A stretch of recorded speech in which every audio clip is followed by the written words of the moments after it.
হুঁশিয়ারি করে বলবো, অতিরঞ্জিত করার চেষ্টা যদি আপনারা করেন একদম 15 সেকেন্ডে ফিনিশ করে দিব। অতি রঞ্জিত করার চেষ্টা করলে 15 সেকেন্ডের মধ্যেই শেষ করে দিব।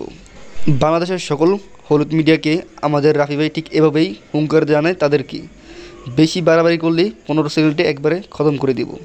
যখন আন্দোলন চলছিল ঠিক তখন এসব সাংবাদিকরা আন্দোলনের কোনো নিউজ করেনি, আর এখন স্বাধীন হওয়ার পর বৈষম্য বিরোধী ছাত্র আন্দোলনের বিরুদ্ধে ভুয়া খবর প্রচার করছে এরকম সংবাদ মাধ্যমগুলো।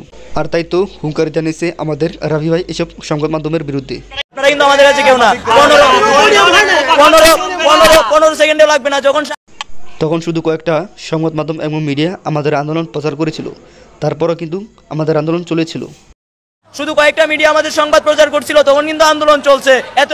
উনি ডাইরেক্ট হুঁশিয়ারি করে বলেন, এত তো মানুষ মরেছে, ভালো ভালো মিডিয়াগুলো আমাদের সংবাদ প্রচার করেনি, তারপর আমরা কিন্তু থেমেছিলাম। এত খুন হয়েছে, এত কিছু হয়েছে, আন্দোলন কিন্তু চলেছে। তো আপনারা এটা ভাইবেন না যে এইগুলা ছড়ায় আপনারাও রেহাই পাবেন, আপনারা কিন্তু রেহাই পাবেন না। ঠিক এইভাবেই 15 সেকেন্ডের মধ্যেই সংবাদ মাধ্যমকে শেষ করার হুঁশিয়ার দেন আমাদের রাফি ভাই। স্যালুট আপনাকে।